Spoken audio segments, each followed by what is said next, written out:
train set up? Just a minute, Tommy. When are we ever going to stop figuring and measuring things and start doing things? I want to paint before I leave for Uncle Bill's farm. If you're ever going to be an engineer, Tommy, you'll have to use figures and measures every day. If an engineer doesn't do anything but measure things and figure things on paper, I don't want to be an engineer, even if you are one. Listen, son, you wouldn't even have an electric train if people didn't measure things. You wouldn't have good food to eat, a nice bed to sleep in, a home to live in, or a basement to set up an electric train in. You couldn't even have sports. You like football. Well, where would football be without measurements? You like track. Well, you measure things in track, like how far a broad jumper jumps, and how high a pole vaulter goes, and how fast a runner runs. In most sports, the equipment, the balls, shot puts, bats, and clubs are carefully weighted. You can't really get along in this world unless you understand weights and measures. Now, take your electric train. You'd like to put it on a plywood base, wouldn't you? Well, how much plywood do you need? Read the specifications. The base would be 8 feet by 4 feet. Well, let's see if we have enough room. Lay it out on the floor. I'll hold the tape. 1, 2, 3, 4, 5, 6, 7, 8. That's right, isn't it? Yes, you've measured the length. Now measure the width. 1, 2, 3, 4. Okay? Mm-hmm. You've been using a linear or line unit of measurement. See, 8 feet and 4 feet. Now, you know the length and the width. Now you can use a new unit of measure, the surface or area of your base. How will I figure that? To measure length and width, you used a line measure. It told you how long and how wide the plywood should be. But to figure out the surface of the board, you'll need another type of measure, a surface or area measure. Try to imagine that there are lines drawn foot by foot across the length and width of your base. There would be squares all over the drawing, right? 4 squares in each row, 8 rows of squares. Altogether, 8 times 4, or 32 squares, each 1 foot square in size. In other words, the area of a plywood base measures 32 square feet. Okay, son? Now we'll call the lumber yard and see how much they charge for a square foot of plywood. Then, you go and get packed for your trip to Uncle Bill's farm. Out at his uncle's farm, Tommy finds a lot more reasons for understanding weights and measures. Just now, Tommy's uncle is staking out a field for a new orchard. He'd like it to be 1 acre in size. The acre is a measure for large areas like fields or orchards. It takes a large number of square feet, 43,560, to tell the size of 1 acre. That's why we measure large surfaces of land in acres rather than in square feet. To compare an acre with something we're all familiar with, let's look at a football field. The football field is just 1/3 larger than the orchard. In other words, a football field is about 1 1/3 acres in area. Oh, but farms are much larger. Uncle Bill's farm is about 160 acres in area, and that's room enough for more than 100 football fields. Well, now that Tom has had some experience with figuring surfaces, he can help his uncle with another problem. His uncle wants to know whether this bin is large enough to store feed grain in it for his cows. The bin is shaped like a large cube. How will Tom figure out its volume? Remember, Tom measured length in linear feet, surface in square feet, and volume he'll measure in cubic feet. This is 1 cubic foot. A cube 1 foot wide, 1 foot long, 1 foot deep. How many such cubes does the bin hold? On the bottom of the bin, there's room for 6 times 5, or 30 cubes. The bin is 4 feet deep, which means that we can place 4 layers of cubes into it. In all, the bin holds 4 times 30, or 120 one-foot cubes. The volume of the bin is, therefore, 120 cubic feet. Of course, Tom has no cubes to put into the bin in order to figure out the volume. Instead, he'll use arithmetic. First, he figures out the size of the floor. 6 feet times 5 feet is 30 square feet. 30 square feet is the floor area.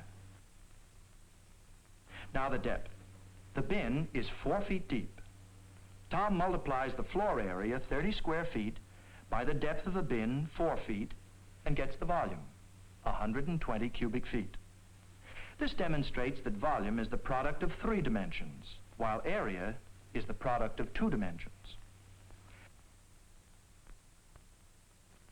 Tom could apply his experience with figuring area and volume in many places. For instance, here at this building site. A neighbor is building a house. The price for digging will be figured by the volume of earth dug. Tom could easily figure out the cost. He'd have to find the volume of the basement by multiplying the length by the width by the depth.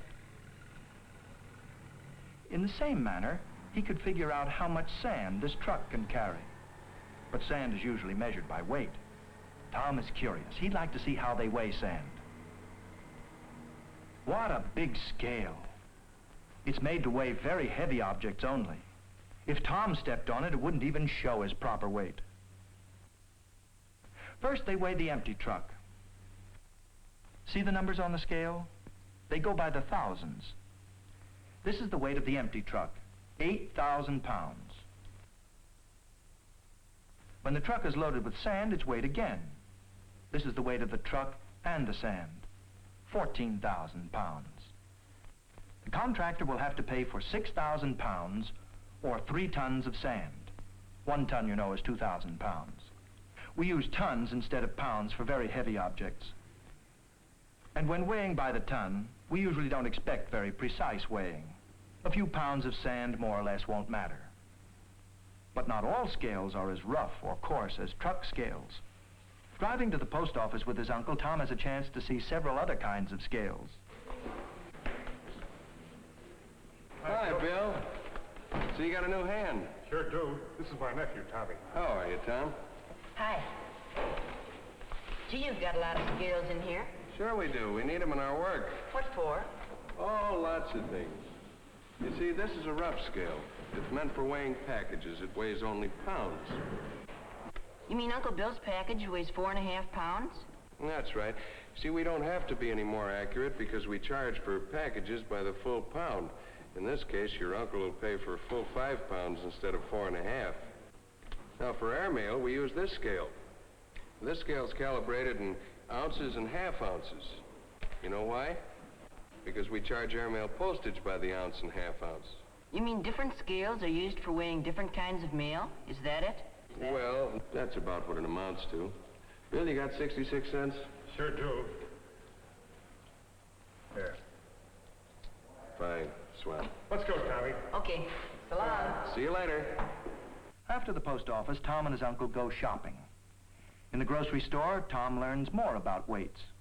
While his uncle picks up a bag of potatoes, Tom notices a man checking the grocer's scale. What are you doing with that scale? Checking it. Why? Is it broken? It's my job inspecting weights and measures. The inspector sees to it that I take home my money's worth when I shop. As many pounds of potatoes as I paid for. And not less. And no more either. But why? There are laws about weights and measures that tell us how accurate scales and measures should be. Some scales must be more accurate than others. You take this scale here. The acceptable difference in weight, according to law, must be no more than this much for the weight of that entire sack of potatoes. For other measures, other laws apply. You may have seen how cloth is measured in some stores. Measuring cloth should show no more than 1/4 inch difference, one way or another, in 100 feet of cloth. The law tries to make sure that you get a fair deal when you go into a store, that you get what you pay for, and that the storekeeper does not lose any money because of faulty weights and measures. When I finish my work, I put a seal on the scale to show you that this scale conforms to the law. I thought scales were always right. Well, if they were, I wouldn't have any job.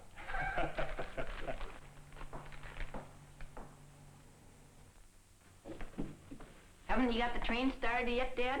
I've been waiting for you. The plywood's arrived. Do you remember how you figured out how many square feet we'd need? Sure do. You know what? I'm an inspector of weights and measures. Did you? Give me a hand with this and tell me all about it. The inspector was telling me something about accurate weights. Dad, how accurate do engineers have to be?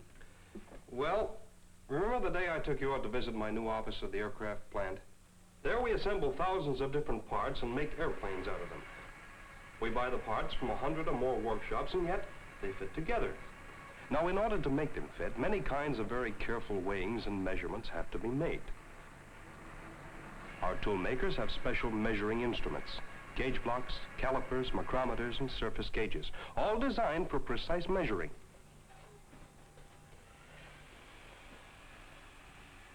Now, with a micrometer, for instance, machine makers can measure as close as a few 10,000ths of an inch.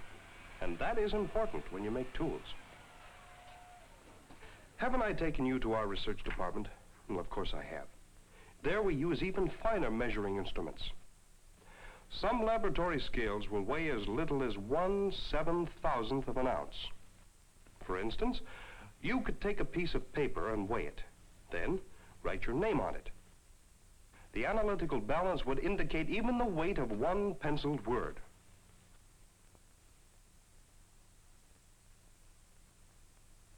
You told me you'd like to become a research engineer. Well, if you do, you'll learn to use such very sensitive measuring instruments.